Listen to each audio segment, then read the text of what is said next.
الله أكبر الله أكبر الله أكبر الله أكبر الله أكبر الله أكبر الله أكبر الله أكبر الله أكبر بسم الله الرحمن الرحيم إن الحمد لله نحمده ونستعينه ونستغفره ونؤمن به ونتوكل عليه ونعوذ بالله من شرور أنفسنا ومن سيئات أعمالنا من يهد الله فلا مضل له ومن يضلله فلا هادي له ونشهد أن لا إله إلا الله وحده لا شريك له ونشهد أن سيدنا وحبيبنا ومولانا محمدا عبده ورسوله قال الله تعالى في كتابه العزيز بعد أعوذ بالله من الشيطان الرجيم كتب عليكم القتال وهو كره لكم وعسى أن تكرهوا شيئا وهو خير لكم وعسى أن تحبوا شيئا وهو شر لكم والله يعلم وأنتم لا تعلمون صدق الله العظيم فقال النبي الكريم صلى الله تعالى عليه وسلم إنك لن تدع شيئا لله عز وجل إلا بدلك الله به ما هو خير لك منه أو كما قال عليه الصلاة والسلام أما بعد.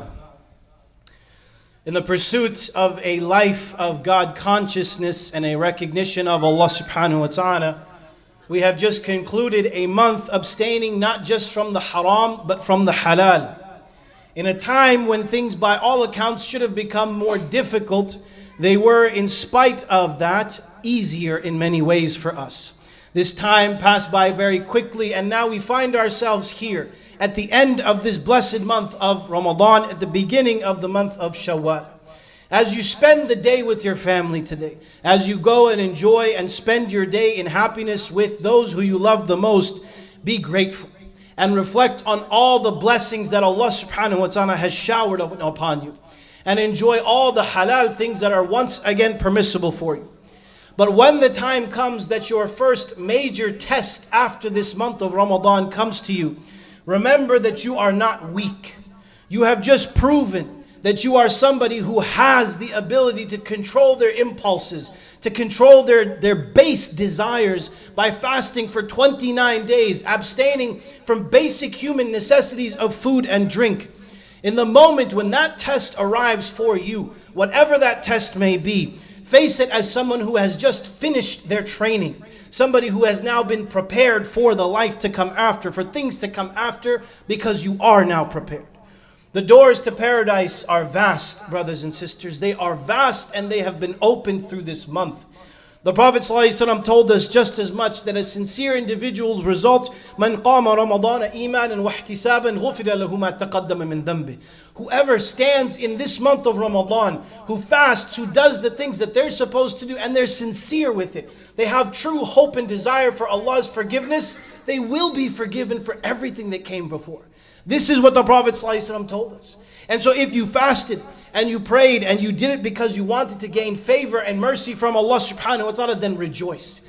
Bashiru, be happy, because the result is what the Prophet ﷺ told us, that when we stood in our salah, when we were there and fasting and doing the things that we needed to do, that this was erasing sins every single time we were there. But don't let that be the end of this relationship. Don't let that be the moment that you simply allow to be the end. Ask yourself, would you be happy with a friend who, in spite of no obstacles in front of them, nothing preventing them, only visited you once a year? Somebody who lived close by, somebody who was an individual who you were close to, at least you felt you were close to, and they were near you. They weren't far. There wasn't any obstacle from them visiting you, but they only visited you once a year. You wouldn't consider that to be a valuable relationship. You wouldn't think that that's something that's good. And just in the same vein, we should consider our relationship with Allah subhanahu wa ta'ala.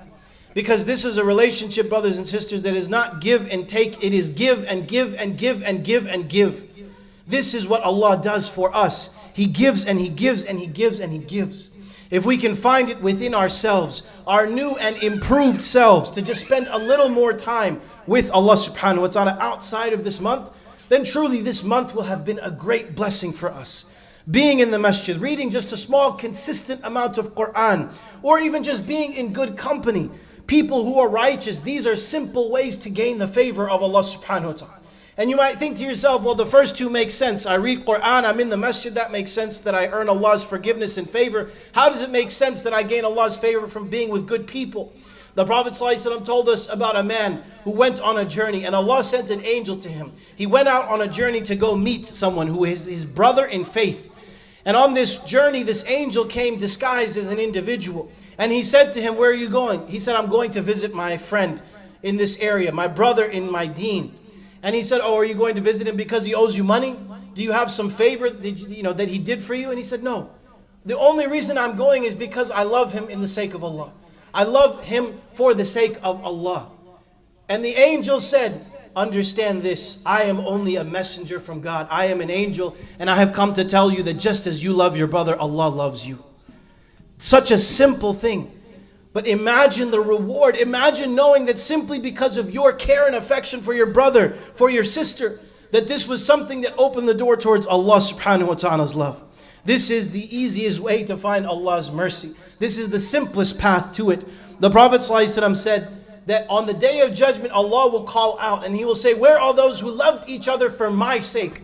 Who were there together, who stood together as brothers, as sisters for my sake? Today I will shelter them in my shade on a day where there is no shade except my own.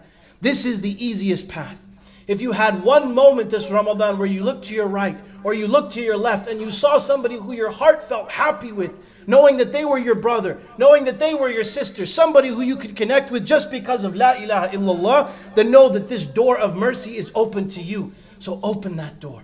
Come and be involved, be part of your community and earn this way, earn this connection and this path to Allah subhanahu wa ta'ala's love. We ask Allah subhanahu wa ta'ala to allow us to be people who connect with one another and earn His mercy.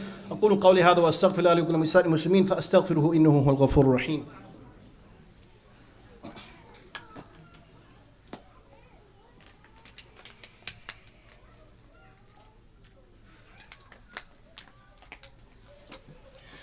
بسم الله الرحمن الرحيم الحمد لله رب العالمين والصلاة والسلام على سيدنا المرسلين سيدنا ونبينا مولانا محمد وآله وصحبه وسلم أما بعد. الله أكبر الله أكبر الله أكبر الله أكبر الله أكبر الله أكبر الله أكبر ولله الحمد. I leave you with 3 simple advices, and that's how I'll conclude. Number 1, from time to time, make it a habit to try and prevent yourself, keep yourself away from even those things which are halal. Not constantly, not consistently, but make it a habit at least once in a while to prevent yourself from something halal, because this trains your nafs, this trains your inner lower self. It is not good to constantly self-indulge, to constantly just do whatever you want. This is not something that allows us to come closer to Allah subhanahu wa ta'ala. So as from time to time, make it a habit that, you know what, I'm just going to refrain from this for maybe a day, maybe an hour, maybe just 10 minutes, but something, and make it consistent. Number 2, as you challenge yourself in different aspects of your life, from your diet to your health to your career, challenge yourself as it relates to your deen. Challenge yourself that you have proven you have the ability to do more than you thought you could through this month of Ramadan. Now let that carry you forward to be a better version of yourself, to be somebody that is more connected to Allah subhanahu wa ta'ala than you were before this month. Because this is the way. And just through one single action, one single deed, that could be the link to you and Allah subhanahu wa ta'ala.